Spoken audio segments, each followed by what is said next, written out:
Fala galera, beleza? Aqui quem fala é o Nardo Ferreira da Ferreira Studios e estamos começando mais uma aula espetacular aqui no canal. E hoje falaremos sobre um assunto extremamente interessante, voltado principalmente para os profissionais que trabalham com imagens e que fecham arquivos. Qual formato de imagem certo que eu devo utilizar em cada caso, o que cada formato faz, quais são as diferenças entre eles. Mas para a gente entender as características de cada formato, a gente precisa compreender dois aspectos básicos e fundamentais que toda imagem possui. E esses aspectos são o sistema de compressão baseado na qualidade da imagem e o sistema de compressão baseado na profundidade de cor. Toda imagem possui uma qualidade e toda imagem possui uma profundidade de cor. O formato lossless significa que a sua imagem é feita com nenhum tipo de prejuízo à sua qualidade da imagem. Você consegue salvar a imagem naquele formato, mas você não possui nenhum tipo de perda em relação à qualidade dela. Já o formato lossy, ele significa que a imagem é feita ainda pequena, mas com prejuízo à qualidade. É um formato em que você salva a imagem e você consegue ter perdas naquela imagem. Já a profundidade de cor, que é um outro aspecto das nossas imagens, diz respeito à questão da profundidade de cor que uma imagem pode ter relacionada às paletas possíveis daquele formato. Ou seja, quando uma imagem é salva, ela pode ser salva em dois tipos de formatos de cor, ou Color Index ou Direct Colors. Cada formato de imagem respeita esses parâmetros, ou seja, existem formatos que são híbridos, trabalham com Color Index e Direct Colors, já outros formatos trabalham apenas com um ou com outro. Quando a sua imagem é salva num formato Color Index, ou seja, quando ela só tem suporte ao Color Index ou aceita o formato Color Index, ela permite que você salve aquela imagem com cores limitadas. Isso significa que a sua imagem só pode armazenar um número limitado de cores, geralmente 256, como acontece, por exemplo, com o GIF. Então, se você tem uma imagem com uma certa quantidade de cores que não estão presentes na paleta daquele formato, automaticamente, o próprio ato do salvamento, o formato da imagem converte aquele sistema de cores que você tem e comprime aquilo para os formatos de cor aceitos pelo aquele formato de saída. Já as cores diretas, elas significam que você pode armazenar milhares de cores na sua imagem, mas que não foram diretamente escolhidas pelo autor, pelo formato da imagem. Ou seja, aceita milhares de cores e você não tem aquele problema de ser limitado apenas a uma paleta específica de uma quantidade de cores específica. Então é importante que a gente compreenda esses conceitos para a gente caminhar sobre as diferenças e os aspectos que regem cada tipo de formato de imagem. E o primeiro formato que eu quero falar para vocês é o formato BMP ou Bitmap. Foi um dos primeiros formatos que existiu com o surgimento da parte da computação em si, do surgimento da web. Não é aceito tanto assim dentro da web, mas no computador em si, na parte de armazenamento, é muito utilizado. E foi um formato simples, desenvolvido pela Microsoft e pela IBM bem no início.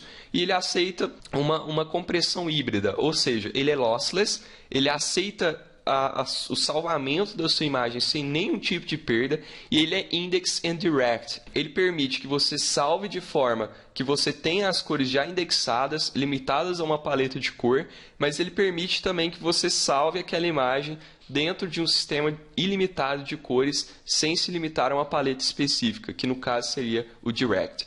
E o mais interessante é que o BMP ele é considerado como se fosse o Wave do mundo das imagens. Ele é um formato extremamente puro, ele preserva todos os contextos da imagem, ele não sofre quase nenhum tipo de compressão, quase nenhum tipo de compactação de fato, então ele preserva tudo que aquela imagem tem, até mesmo metadados e outras informações que não são pertinentes e nem visíveis às vezes ao olho nu, mas que ao mesmo tempo são extremamente grandes e não suporta nenhum tipo de transparência como acontece no PNG. O interessante é que ele pode variar de preto e branco, 1 bit por pixel, no caso quando você acontece no monocromático, mas você tem a possibilidade de ir até o 24 bits de cores, que você pode utilizar então até 16,8 milhões de cores na sua imagem. Então, para você ter uma ideia de quanto que fica pesado um arquivo BMP, se você tem uma imagem de 1024 por 768 com 16 milhões de cores, a sua imagem terá cerca de 2,25 megas. Né? Então, numa compressão PNG, que você tem resultados extremamente próximos, você consegue reduzir esse valor e ter a mesma quantidade de cores. Então, aqui eu tenho uma comparação que vocês têm aí um BMP, uma imagem size de 240K, que é a mesma qualidade de um arquivo, só que num arquivo gigante, e a gente tem um GIF com a mesma qualidade, apenas com 4 KB e que tem um tamanho reduzido e a qualidade idêntica.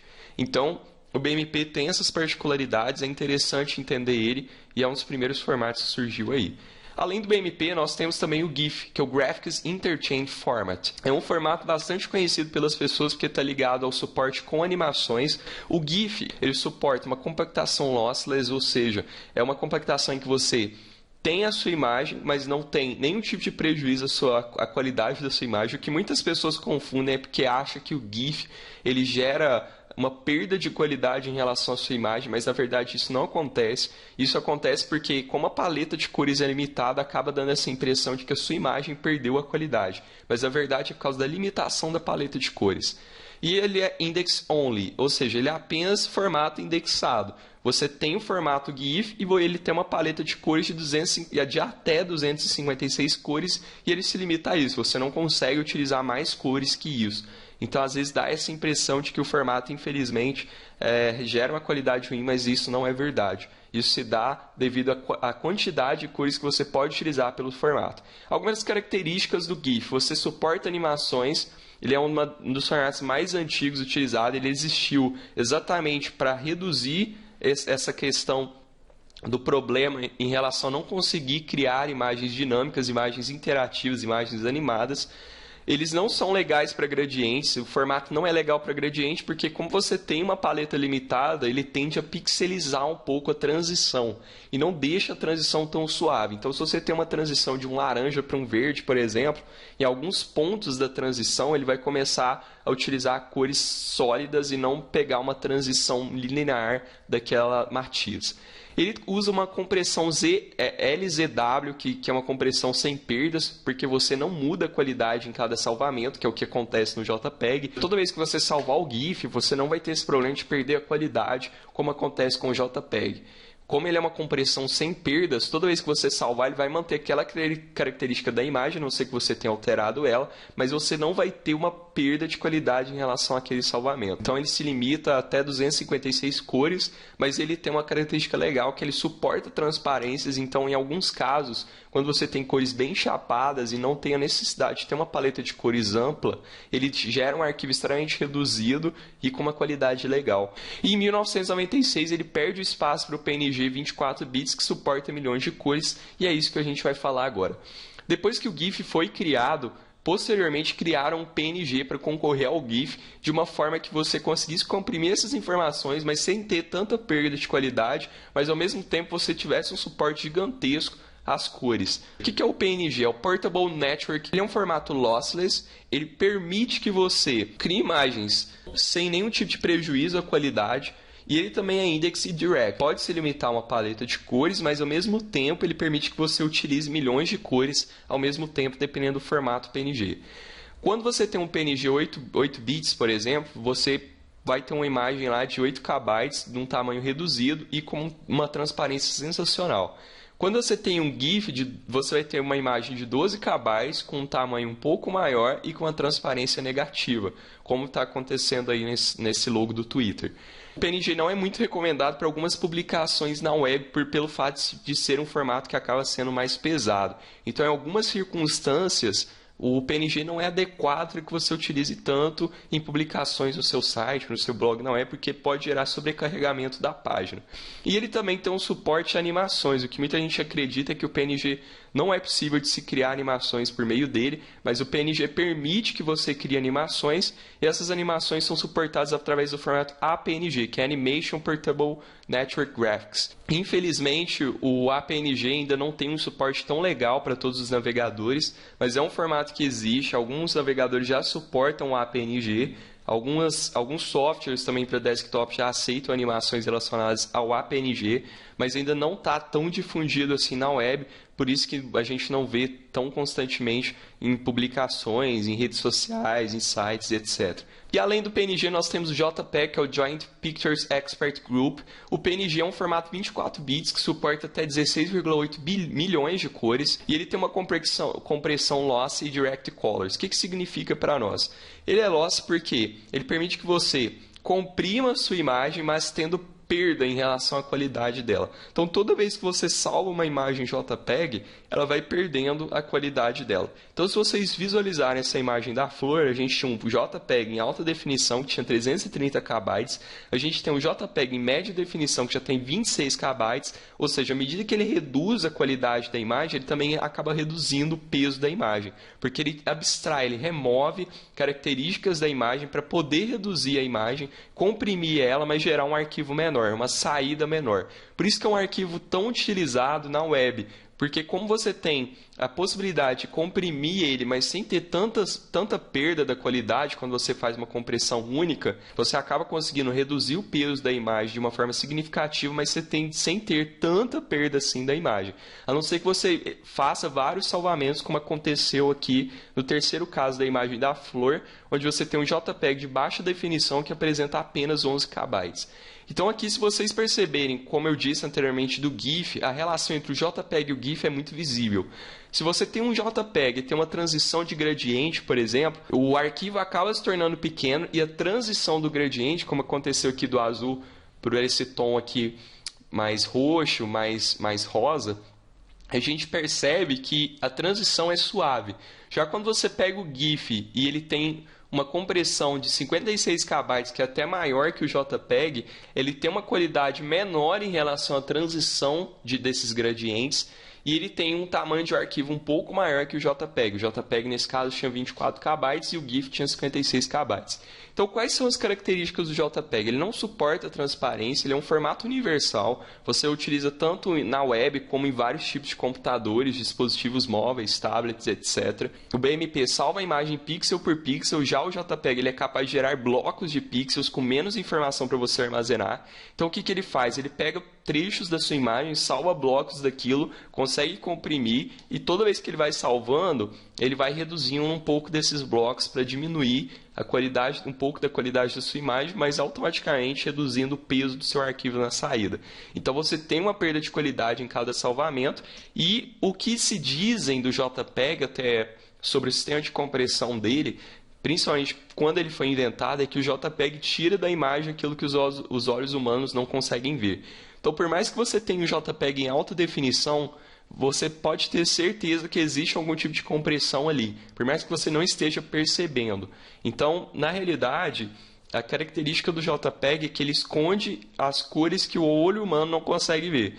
Mas toda vez que você salva aquela imagem, você vai se tornando mais perceptível ainda a remoção de alguns bits de cor ali que fazem com que o tamanho da imagem seja reduzido. E o JPEG 2000 é um formato de JPEG que permite que você salve sem perdas. É um formato que não é tão antigo, ele é até mesmo um tanto recente, e ele permite que você salve a sua imagem sem ter perdas, mas ele acaba gerando um tamanho de imagem um pouco maior. Ele é até um concorrente muito grande do PNG, por mais que ele não salve as imagens em transparência.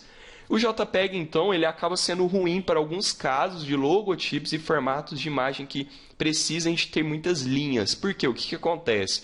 Toda vez que você dá um zoom numa imagem JPEG, mais ainda você vai perceber os traços dos pixels. Depois a gente vai falar do SVG e você vai ver a diferença do JPEG para o SVG nesse sentido. Então, o JPEG, infelizmente, ele não consegue preservar com tanta definição determinados logotipos e determinadas imagens que têm muitos formatos de linha, né? Ou até mesmo logos que têm um formato de linhas muito específicos e que vão perdendo definição à medida que você vai dando zoom ou dependendo do contexto onde a sua imagem JPEG está. E além disso, a gente tem também o formato TIFF, né? O TIFF, que é o Tagged Image File Format, que ele aceita uma compactação lossy, index e direct colors. Por que lossy, né? Porque ele permite que você salve a sua imagem sem prejuízo à qualidade, beleza? Mas com...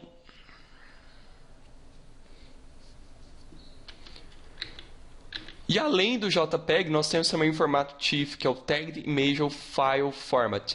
E o TIFF ele aceita uma compactação lossy, index e direct colors. O que isso quer dizer para nós? Ele é lossy porque ele vai gerar uma compactação, mas que tem uma perca. E agora, para a gente encerrar, vamos recapitular aqui tudo que a gente viu até agora, para a gente encerrar essa aula com chave de ouro. Então eu trouxe uma tabelinha aqui com os principais formatos e leva essa tabelinha para a vida, porque vai ajudar muito vocês em qualquer tipo de decisão.